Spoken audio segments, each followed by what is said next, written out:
always on me. Oh. Like he's playing and I'm not waking up. Oh. Like not faking. I just am not awake yet. Right. And I'll wake up and he's like driving something across my face or like definitely got a poking boy. me. I'm like, I what is love it. happening right now? Yes. Yes, you're his favorite playmate in that moment. He's like, So come true. on. And his only playmate. There Because we go. dad is like dead to the world. He does not wake up. So real we got easy. a solid sleeper. Oh man. And everybody in the family knows it. So you're like the go-to. I wish I could sleep like Ben. Come on. What is that? Is it a special man gene? No, I don't. Or is it just I know men he's who a- are light sleepers. He's Okay. just not one of them. Gotcha. In college, he used to say, "There's this Bible verse where a tree falls, there shall it lie." And I mean, like he would. Once he fell asleep somewhere, That's it. I mean, you could not wake him up. Oh, nice. Like he would just he was unmovable. Interesting. Well, it also helps that, I stay awake until 3 o'clock in the morning. Oh, you gotcha. know. So Okay. I'm a classic So insomniac. You know, take so your there's that. time going down, but when you go down, you're That's out. it. Yeah, that's over. Okay. It's over at that point. How do you help moms Mhm. begin to A, see themselves as leaders, and B, see themselves as valuable enough to take care of themselves? You said if we were to get hired as a manager of a team, then we would get training. We would also get days off Yes, we would. and professional Yes, development we would. and insurance Yes. and a paycheck and bonuses and Yes. And no matter what company we work budget. from, or no matter what our salary, other people would value that position. You say, I'm a manager of whatever company you name, and people immediately ascribe value to that. And yet, if you say, I'm a mom to my children, they're just kind of with this dead look like you just sit around and eat candy in that's front of the exactly television it. all And day. Just watching TV all day, too much going on. So you don't do anything, huh? Not at all, So right? how do you help women Yes. change the story that they have about what they're doing? Right. Whether they're working or not, as a mom, that is not nothing, and that is important, that they deserve to take care of themselves too. Yes. So I have a two-pronged approach. My favorite parenting books have always been business books. If you look for me, I love and that. I am looking for information on how to do well in our home and how to get the support that I feel like I need. I'm in the business section. I'm in the manager section of books, and I'm just hanging out there because I feel like there's so much information, and big companies and organizations have invested thousands and millions of dollars into consultants to go out and run studies, to do observation of companies that are doing well, and then they come back and report, here's what's working, right? Success leaves clues. Here are some of the clues to what makes this company successful, and other companies can implement these principles in order for their company and their team to get the support that they need in order to do well together too. And I just looked at that structure and went, let me get this straight. This is working well for companies who are trying to build teams, and they're trying to build unity in teams, trying to build conversation, communication, work through dynamics of differences. Hello, that sounds a lot like family. Like we are a Just a little team. bit. It's all of this sounds very similar. And so I just looked for resources that someone had taken the time to take some of this personal development material, to take some of this business and management training material, and actually applied it to families. And I just wasn't finding a whole lot of people who had taken the time to take the bridge and create it. So when I speak to moms, and I speak to moms in organizations, conferences across the country, my conversation there is a two-prong of training and giving them some of those tools that are used in companies all the time, as well as just encouraging them because they're carrying the weight and the burden and the mom guilt that says they're not enough, they're not doing enough, they're not doing it right, they're messing it up. And I want to relieve through encouragement some of that burden and then shore them up by giving them some tools so that they can go forward. So where do I start? I always start with encouragement because walls are up when they hear you speak to moms. Walls are up of like, what is she going to tell me to do? What is it that I'm not doing well? Is she going to tell me that I'm messing everything up? And so they're defensive. So I come in first and I always start with encouragement. You are enough. You were chosen to be the mom for this child or these children. That was no accident. You were chosen for this because you are the best person to do this. Not me. I don't have your answers. When I start workshops, and I do workshops on becoming an intentional mom, I do workshops on self-care, and I always start those workshops with, I am not here as an expert who has your answers. I'm here to give you the support that you need and to help you ask the questions to come up with the answers that are best for your family. So after we do the encouragement, then I come in with the tools and the training to support them so that they can go forward in that. And I have 3 steps that I do. First, I ask families about their vision. Do they have a vision and direction that they're heading? Because so many of us are just going. But they probably, a lot of them don't, as my bet. No, but yet that's one of the tools that most companies and organizations, when they start, is they create a vision and they create a vision statement and they teach it to their entire team. Their executive team knows it, their managerial team knows it, and then their employees and staff know what is the vision or the core values of the organization. Everyone's clear on that. Yet families, we don't take the time to do that. So I start them out to create a vision. And sometimes when I say that, some people get this idea like, oh, okay, I need to create a vision for my family. So I need to block off a weekend, go off in the woods in a cabin, be quiet and vision for the family. Well, of course, I think this is moms coming up with this. They're like, yeah, honey, here's the thing. I went to this workshop. Now I got to leave for the weekend. Yeah. That ain't a half bad gig. And if that's the story you're telling your husband, I will back you up on that. But because we are dealing with busy moms who don't have the space sometimes to even do that, I say, look around at some families that catch your attention. Do 2 or 3 families that you really identify. There's something about those families we like. And then put their names across a piece of paper, and underneath their names, just write down the things that stand out to you about them. And then look across those 3 families, and any traits that are similar, circle them and go, oh, look, like they all have this in common in that list, and they all have this in common, and they all have that in common. And you're going to come up with a list of traits that are essentially things that you would like to see in your own family. You've just identified them in these other families.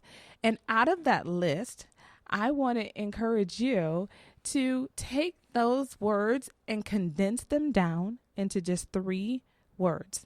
And those are going to become your 3 core values for your family. And you're going to commit to those core values for the next 12 months. In 12 months, reevaluate and say, are these still the core values we want to operate from? Those core values are going to be the basis for everything you do in your family. And they're going to simplify your family life because you're going to remove a whole lot of rule making in the household. You know, in this household, we don't run. In this household, we don't jump on the furniture. In this household, we don't, right? And you've got like all this list of rules that you start to forget your own rules, you know, and you made that rule when you were really tired. And the next day you're going, what was that rule? I'm sure I made a rule about that. Yes, and then they're going to do things that you didn't know you should have made a rule about. Like, who knew that you needed to make a rule about throwing socks into the ceiling fan and watching them ping across the room? Oh, man, I knew that. Who knew that should have been a family rule? We did that rule? all the time. And then this one day, my friend is standing in the doorway of my room, and one of the blazers flew off, nearly hit her right in the head, but didn't, thank God. But as an adult, I realized why that might be a bad plan now. Well, see, the child perspective is always the blade just flew off the fan, right? It's not that we did anything to the fan. The blade just flew off. It just did. I don't know what happened. It's because it's not immediate, you know? It's like we weren't doing it when it flew off. Exactly. We had done it many times. Nothing to do with the many times. One day, that we weakened the poor fan blade. Yes. And it just gave up the ghost. No, but I had nothing to do with that. Kiddos. It just flew off. So there's all these things that we could make rules about. And instead, I just say, find those core values for your family and live true to those. Mm-hmm. Make everything you do in your family based on those core values. How you spend your money, how you spend your time, what activities you sign up for, what shows you watch on TV, whether you watch TV or not. Let that all be based on your core values and let that be the unifying conversation. So then, because you're in this family, our core values are, it's only 3 words. Everybody from the youngest to the oldest can remember 3 words, and that becomes all of the connecting points for the decisions, the conversations. So if you want to correct your child, then it's not that they broke a rule or they violated a preference, because we get into that with parents, right? But that it's something about a core value that they stepped on, or that the line that they crossed, so that they begin to be able to self-manage. And it's really teaching them how to determine what is right and wrong from the inside out, not the outside in. And all of us, adults and children, can be so susceptible to peer pressure, to the opinions of others, to what will that make me look like? Am I going to stand out? And I wanted to create a tool for families where they're beginning to have a conversation where everyone in the household is being led from the inside out.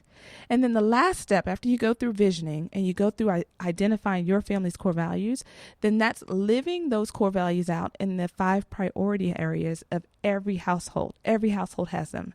You have your children, you have your household, you have your activities, you have a current overwhelming circumstances, and sometimes that's a big move. Sometimes it's divorce, sometimes it's sickness, or someone in the household is dealing with this chronic sickness. There's all kinds of things that happen that are in a season that is really a pressure point. And the last one is self-care. And if you'll notice, that creates an acronym called CHAOS. Nice. I like it. But it just happens to be the the 5 priority Good areas. at creating it too. Yes, those Spiritual 5 gift. priority areas we're all managing, and you just live out your core values in each one of those. But what I find is that most parenting information comes from someone who's wearing a hat of an expert, which I don't actually believe in. I don't believe that there are parenting experts.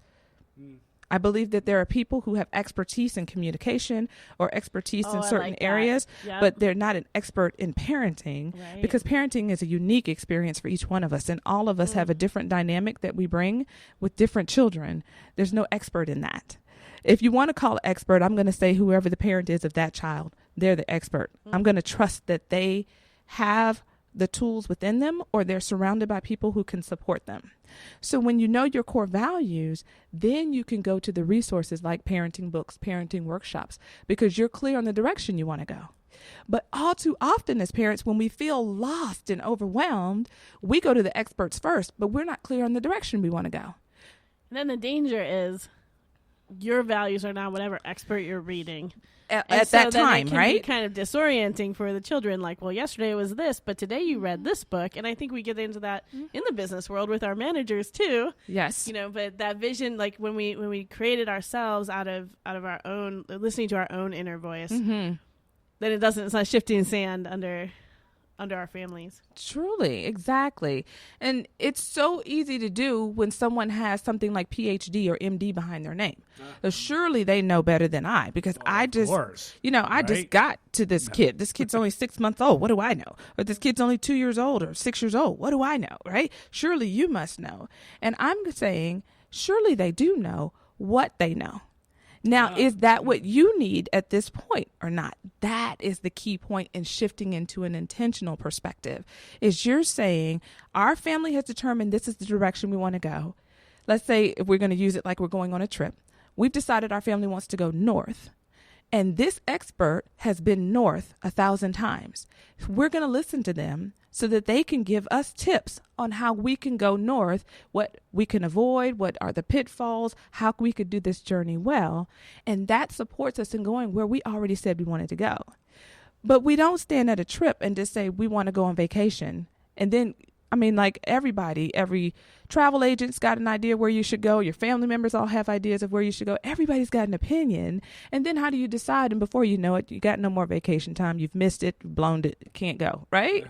And it's kind of that way with parenting. It's like just when we start to get our groove, they're 18. And we're like, oh, heck, we'll use this on the grandkids, you know? Okay, so I have a question about your process. Yes. You said you pick your 3 words when you're visioning. Mm-hmm. Do you have 7 kids? Mm-hmm. Do you ever get pushback from your kids? Or do other moms get pushback? Like the mom or the parents say, our 3 values are, kindness and curiosity and achievement, or, whatever the things are. Mm-hmm. What do you recommend if the kids are like, I don't like those values? Does that happen, or do they kind of go along usually? What's your experience with that? So when I have parents start this journey? I love that you asked this question. So I have them start it very gently. And I just have them start with questions like, what's our family favorite meals? Family favorite holidays, celebrations, way of showing love and appreciation, things that are very generic, but allow them kids to give a lot of input. And I asked them to do that. It could seem like it's